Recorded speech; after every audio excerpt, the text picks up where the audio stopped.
नमस्कार, मैं हूं Amod Shrivastava. Amazing thought, amazing message, amazing information की दिशा में आज एक कदम और आगे। आज की कहानी का शीर्षक है वकील साहब। आपको ये मेरा वीडियो पसंद हो तो लाइक करें, शेयर करें और लाल बटन दबाकर सब्सक्राइब अवश्य करें। साथ ही बेल आइकन दबाना बिल्कुल ना भूलें। एक वकील साहब बहुत दिनों पर कोर्ट गए थे।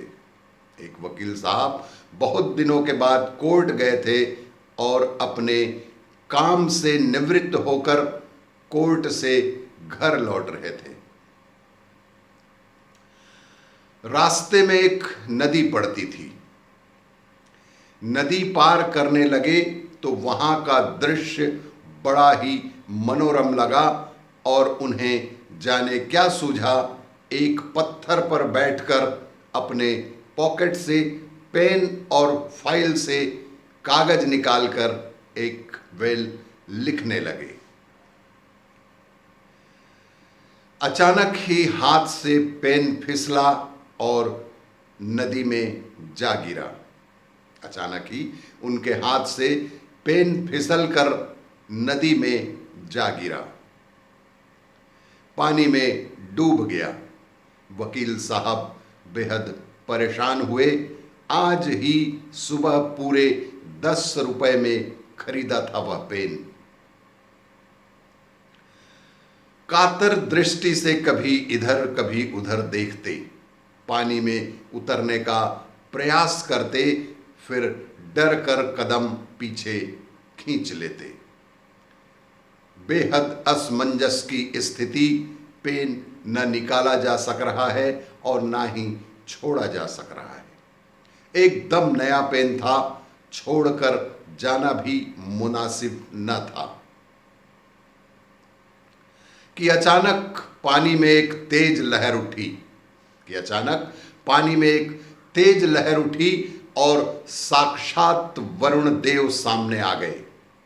और साक्षात वरुण देव ही सामने आ गए। वकील साहब हक्के बक्के रह गए। वकील साहब के आश्चर्य का ठिकाना ना रहा। वे एकदम हक्के बक्के रह गए। तभी उन्हें कुल्हाड़ी वाली कहानी भी याद आ गई। वरुण देव ने कहा कि वकील साहब इतने परेशान क्यों हो रहे हैं? क्या चाहिए आपको? बोलिए, आपको क्या चाहिए? वकील साहब अचकचा कर बोले, प्रभु, आज ही सुबह एक पेन खरीदा था, पूरे 10 रुपए का था। एकदम नया पेन। यह देखिए, उसका ढक्कन भी मेरे हाथ में ही है। यहां पत्थर पर बैठा बेल लिख रहा था कि अचानक मेरा पेन मेरे हाथ से छूटकर पानी में गिर गया। प्रभु बोले, बस इतनी सी बात है। साक्षात वरुण देव ने कहा कि बस इतनी सी बात है, अभी निकाल लाता हूं, घबराइए मत, आपकी पसीने की कमाई यूं ही नहीं बर्बाद होगी। प्रभु ने डुबकी लगाई और एक चांदी का चमचमाता हुआ पेन लेकर बाहर आ गए। बोले, ये है आपका पेन? उन्होंने पूछा कि क्या यही है आपका पेन? वकील साहब बोले, ना प्रभु ना, मुझ गरीब को कहां ये चांदी का पेन नसीब होगा, ये मेरा पेन नहीं है। प्रभु बोले, कोई बात नहीं, पुनः देखता हूं, एक डुबकी और लगाता हूं। प्रभु सीधे पानी के अंदर डुबकी लगाए। इस बार प्रभु के हाथ में एक सोने का रत्न जड़ित पेन लेकर वापस आए और बोले, लीजिए वकील साहब, आपका पेन। वकील साहब बोले, क्यों मजाक कर रहे हैं प्रभु? इतना कीमती पेन और वो भी मेरा? मैं एक साधारण वकील हूं, कोई राजनेता नहीं हूं जो मैं इतना कीमती पेन रख सकूं। थके हारे प्रभु ने कहा कि चिंता ना करो वकील साहब, मैं पुनः प्रयास करता हूं। अब की बार फाइनल डुबकी होगी और आपकी पेन आपके पास होगी। अब की बार फाइनल डुबकी होगी और आपकी पेन आपके पास ही होगी। बड़ी देर बाद प्रभु पानी से ऊपर आए तो हाथ में वकील साहब का वही सुबह खरीदा हुआ पेन था जो उन्होंने आज 10 रुपए में दुकान से खरीदा था। तत्काल वकील साहब से उन्होंने पूछा कि बोले वकील साहब, क्या यही है आपका पेन? तब वकील साहब चिल्लाए, हाँ प्रभु, यही है, यही मेरा पेन है प्रभु, लाख लाख धन्यवाद आपका। प्रभु ने कहा, आपकी ईमानदारी ने मेरा दिल जीत लिया, आपकी ईमानदारी ने मेरा दिल ही जीत लिया। वकील साहब, आप सच्चे वकील हैं, आप बिल्कुल ये तीनों पेन अपने साथ ले जाएं। वकील साहब खुशी खुशी घर को चले गए, तीनों पेन जेब में संभाल कर रखकर चलते गए। कहानी अभी बाकी है।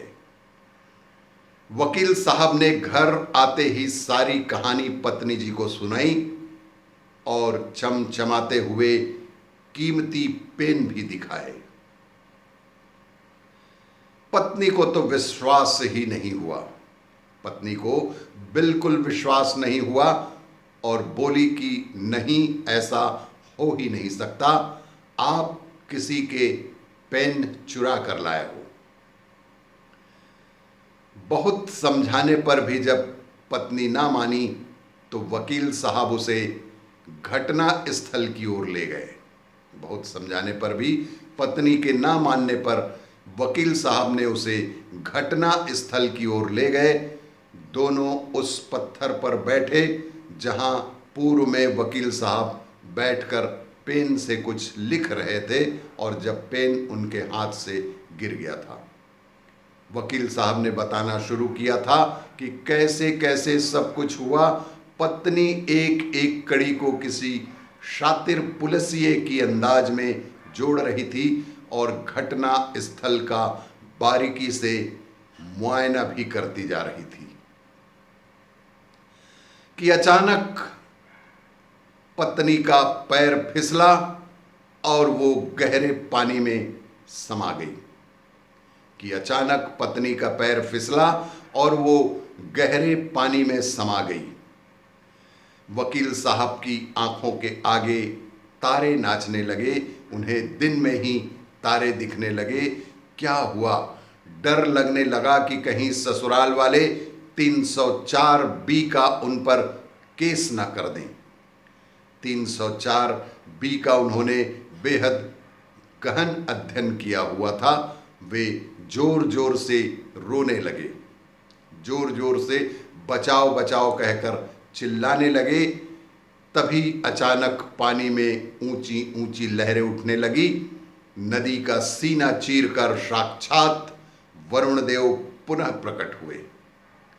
साक्षात वरुण देव पुनः प्रकट हुए और बोले कि क्या हुआ वकील साहब, अब क्यों रो रहे हैं?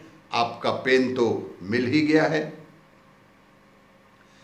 वकील साहब ने रोते हुए घटना प्रभु को सुनाई। प्रभु बोले, मैं तो बर्बाद हो जाऊंगा और नाहक ही आजीवन कारावास को झेलूंगा। बोले प्रभु, मैं तो बर्बाद हो जाऊंगा और नाहक ही आजीवन कारावास को झेलूंगा, क्योंकि मेरी पत्नी पानी में डूब गई है और उसके मायके वाले दहेज हत्या के मुकाबले में मुझे बर्बाद ही कर देंगे। तभी प्रभु बोले कि रो मत। प्रभु ने वकील से कहा कि रो मत, धीरज रखो, मैं अभी आपकी पत्नी को नदी से निकाल कर लाता हूं। और प्रभु ने उस नदी में डुबकी लगाई। कुछ देर बाद प्रभु ऊपर आए। थोड़ी देर के बाद प्रभु कटरीना कैफ को लेकर प्रकट हुए और बोले कि वकील साहब, क्या यही आपकी पत्नी जी हैं? प्रभु ने वकील साहब से पूछा कि क्या यही आपकी पत्नी है? वकील साहब ने एक क्षण सोचा और चिल्लाए, हाँ प्रभु, हाँ यही है, यही मेरी पत्नी है। अब चिल्लाने की बारी प्रभु की थी। बोले, दुष्ट वकील, अभी तुझे श्राप देता हूं। प्रभु बोले कि दुष्ट वकील, ठहर जरा, अभी मैं तुझे श्राप देता हूं। वकील साहब बोले, माफ करें प्रभु। वकील साहब ने प्रभु से कहा कि माफ करें प्रभु, मेरी कोई गलती नहीं। अगर मैं इसे मना करता तो आप अगली डुबकी में रिया चक्रवर्ती को ले आते तो मेरा क्या होता। फिर भी मैं मन को मना ही लेता, लेकिन यदि आप कहते कि मेरी पत्नी के साथ इन तीनों को ले जाओ तो मेरा पूरा जीवन ही नरक हो जाता। इसीलिए मैं आपसे पहली बार में ही हाँ कह दिया। प्रभु वकील की ईमानदारी से खुश हुए और पुनः एक डुबकी लगाकर उनकी स्वयं की पत्नी को निकालकर वकील को आशीर्वाद दिया। और भी इसी तरह की जानकारियों के लिए देखते रहिए मेरा वीडियो। लाइक करें, शेयर करें और सब्सक्राइब अवश्य करें। धन्यवाद।